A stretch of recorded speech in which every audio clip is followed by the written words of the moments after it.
Basta tag Bible mga ma'am kay para ni sa kuan ba pagkaon sa tong kalag. So at atong basahon karon kay sa Mateo 24 verse 29. Sumpay ni siya ganina sa 1 to 28 chapter 24 gyapon sa Mateo. Ano siya ang pag-abot sa anak sa tao. 29. Unya tapos gayud sa kasakitan ni adtong mga adlaw, mungit-ngit ang adlaw ug dili na mudan-ag ang bulan. Mga hulog gikan sa langit ang mga bituon ug matay-og ang tibuok kalibutan. Meaning ang earth, matay-og ang earth. So kung matay-og ang earth mga ma'am, magkalimbuwag ginatanan dili na wan agi siguro mabuhi ani kay ano matay-og ang kalibutan, tibuok pagyud kalibutan. Tanan ani patay, mamatay gyud tanan ani. So ang imong wealth dere, ang imong fame, ang imong pride, o unsa pa na nga atong gihimong Ginoo sa atong kinabuhi, dili gyud na magamit nato. Kay ano mahanaw ra ang tanan mga ma'am. Nya sa 30 unya mutungha sa langit ang timaan sa anak sa tawo ug manghilak ang tanang banay sa yuta ug makakita sila sa anak sa tawo nga moabot sinapnay sa mga panganod sa langit, no? Mao ni ang giingon nga second coming sa Ginoong Hesukristo mga ma'am. Grabe ka kung ano sa gidescribe pa lang diri da ang pag-abot ni Hesukristo, ang pag-abot sa anak sa tawo, no? Gidescribe pa lang diri daan, grabe ka makalilisang. Mga ma'am, ka-imagine ang kalibutan mga ma'am, matayog. Whole earth gyud siya mga ma'am. No, marato lang ganita og whole Luzon lang or whole Visayas. Marato lang gayta na mga linuga mga ma'am, samot na naog ang tibuok kalibutan. So meaning kung di ba sa globe makita na to ang orbit, so kung matangtang ni siya ang globe sa orbit, di ba? Grabe mga tayog jud na diha tanan. Wan ay mga makuha na ni mga ma'am mabuhi, no? Wan agid siguro mabuhi ani, pero niya na siya mutunga sa langit ang timan sa anak sa tao ug manghilak ang tanang mga banay sa yuta ug makakita sila sa anak sa tao nga moabot sinapnay sa mga panganod sa langit. So meaning makit-an din ni nato ang pagbalik sa Ginoo sa tong duha ka mata. Unya manyagit manghilak, di ba nakita man tatong mga katong mga niaging kuano adlaw na naglinog in town sa kuan sa Mindanao, di ba naratol ang mga tao nang hilak, no?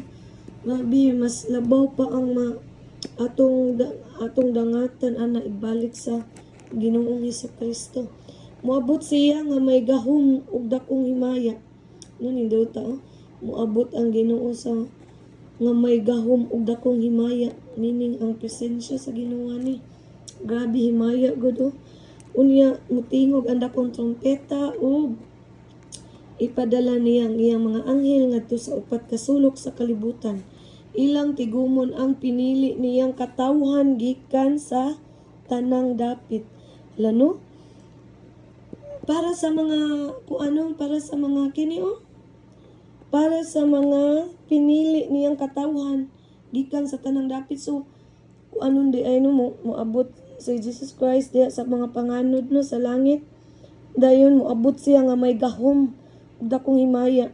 Unya mutingog ang dakong trompeta. Sa kining trompeta madunggan gini nato tibuok kalibutan, tanang tawo ani makadungog, no? Kung buhi pa ostang patay makadungog niya na siya diri, ug ipadala niya ang iyang mga anghel ngadto sa upat ka suok sa kalibutan, no? Ipadala ang mga kaanghelan sa Ginoo ba dito sa upat ka sulok sa kalibutan.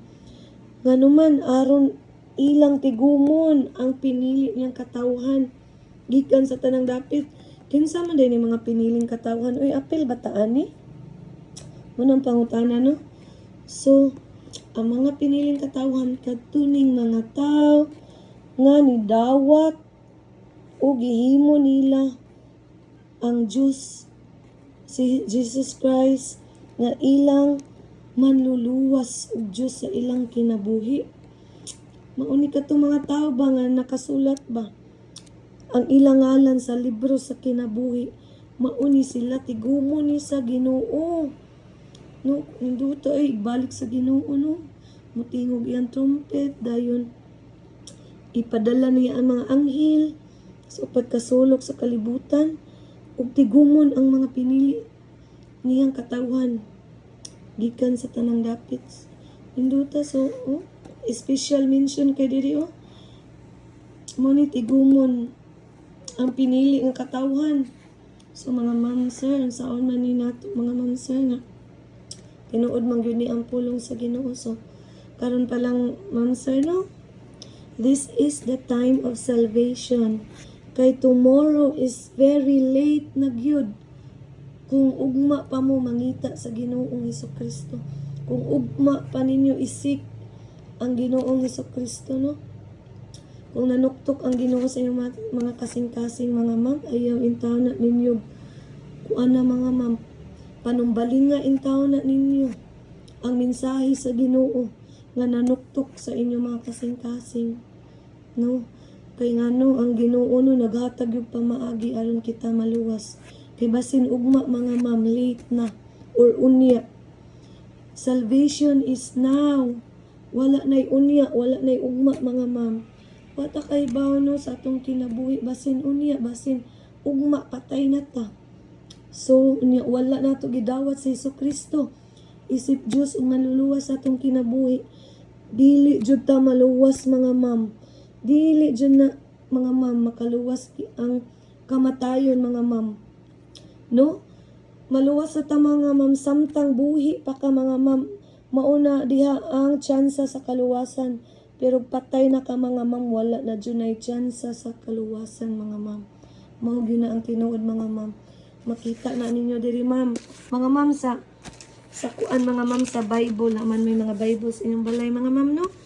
Basahain taon na ninyo.